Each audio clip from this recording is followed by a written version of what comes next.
We all know that sleep and mental health are important, but here's the real question. Is poor sleep just a side effect of bad mental health, or could sleep itself actually be the cause of mental health struggles? A massive meta-analysis may finally give us answers. With over 8,600 participants, this study shows how improving sleep can directly improve mental health outcomes, from lowering depression and anxiety to reducing stress and even psychosis symptoms.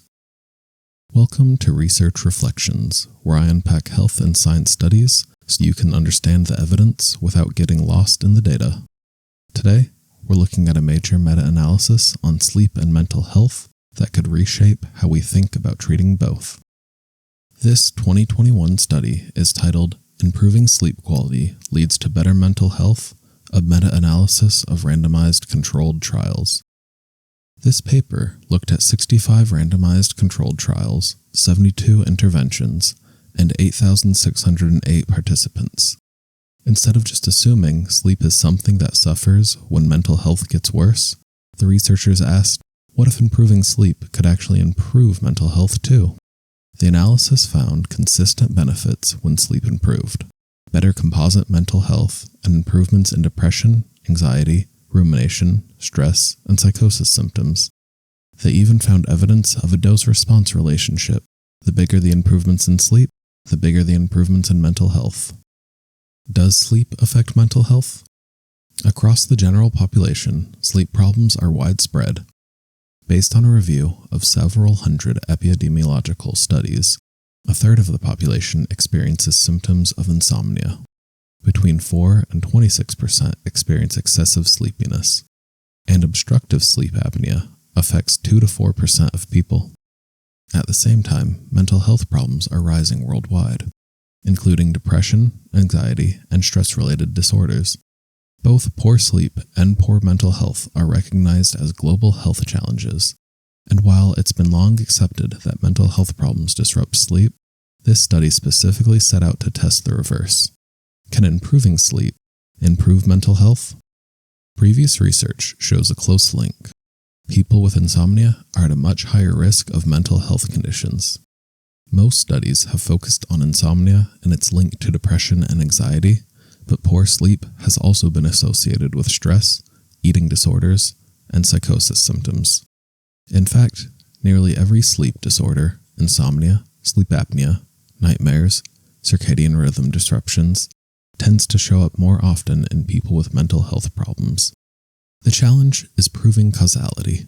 Many studies use cross-sectional designs or observational data, which makes it hard to know whether poor sleep causes mental health issues or if mental health issues cause poor sleep. Some randomized controlled trials have tried to address this, but they were often too small, too short, or not designed specifically to test whether improving sleep causes better mental health. And that's why this meta-analysis matters. It pulls everything together. This meta-analysis took an interventionist approach, meaning they only looked at studies where interventions were designed to improve sleep, and then measured whether mental health outcomes improved as well. This helps clarify causation. To be included, studies had to be randomized controlled trials targeting sleep in adults, with mental health outcomes measured before and after. Exclusions included studies where an intervention directly targeted mental health problems, or participants were under the age of 18. Researchers searched multiple databases using search terms relating to sleep and mental health, and carefully screened studies that met their inclusion criteria. Sleep improvements were measured in multiple ways. In order to combine the results between studies, the authors created a hierarchy of outcomes to rank them. A challenge here is that sleep is complex. It's not just about how long you sleep, but also quality, timing, and efficiency. Mental health outcomes were primarily based on self-report questionnaires for things like stress, depression, and anxiety. This was prioritized over clinician reports as they viewed the subjective experience of mental health more important. To test whether results held across different situations, they only analyzed subgroups where at least 3 studies provided data. In total, this meta-analysis pulled together 65 separate studies that tested 72 different interventions, Altogether, more than 8,600 people were included. Of those 72 comparisons, 38 looked at people who had already had some kind of physical or mental health problem, while 31 involved people without those issues. A small handful, just 3 comparisons, did not provide enough detail to judge. Interventions were primarily cognitive behavioral therapy for insomnia, CBTI, but also included acupuncture, sleep hygiene, tai chi, yoga, and other methods to improve sleep quality. Follow-up periods varied from a month to 3 years. Before testing mental health, researchers checked, did the interventions actually improve sleep? They had to find significant improvements compared to controls. When looking at overall mental health, the initial effects of improving sleep were surprisingly strong, medium to large in size.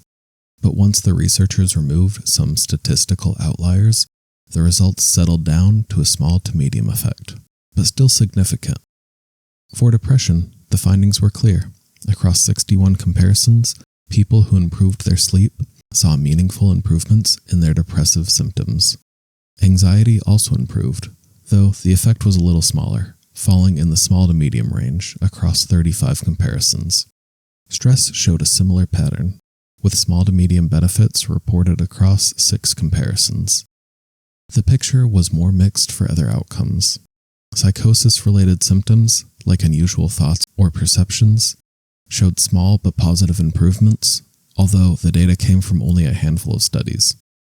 Suicidal ideation was tracked in just 2 comparisons, and the results were adverse, but the small sample size means that this is not a reliable finding. PTSD showed medium to large improvements, but again, that was only based on 2 comparisons, so more research is needed. Rumination, the tendency to get stuck in cycles of negative thoughts, improved by a medium amount across 4 comparisons, which is promising. Burnout, however, showed almost no change, though that was based on a single study. The analysis showed a clear pattern. The more a sleep intervention improved sleep, the more it improved mental health.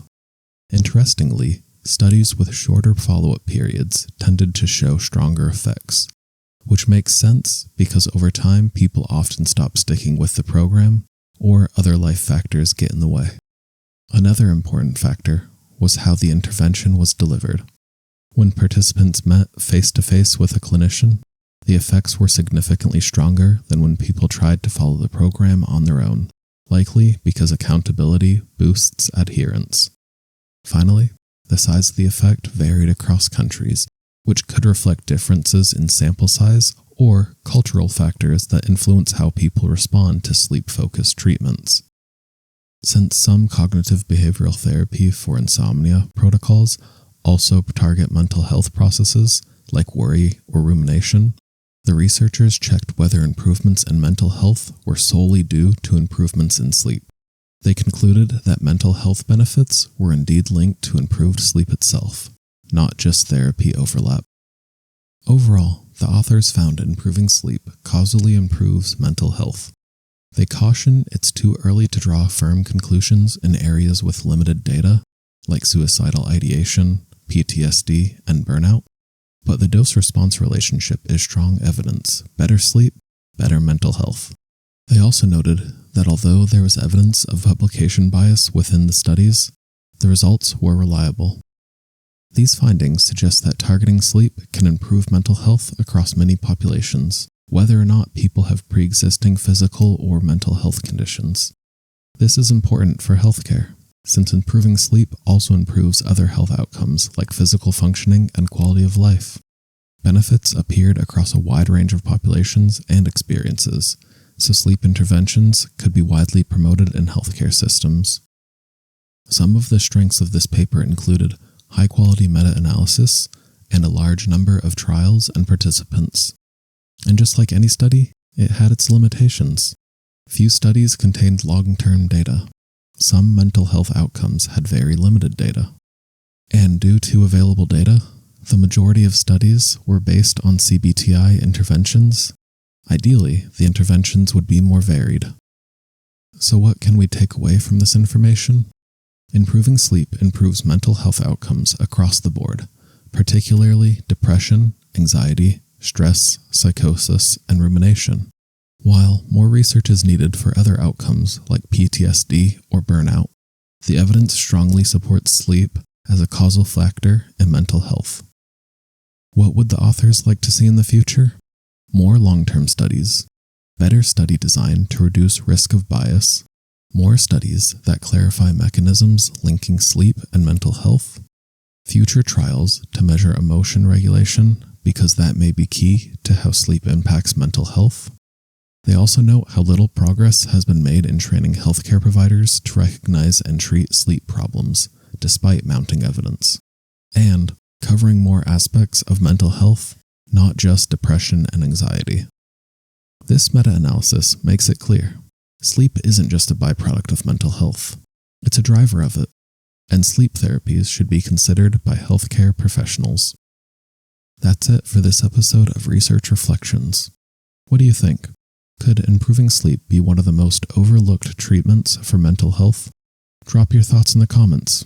And if you want more evidence-based breakdowns like this, subscribe and take care.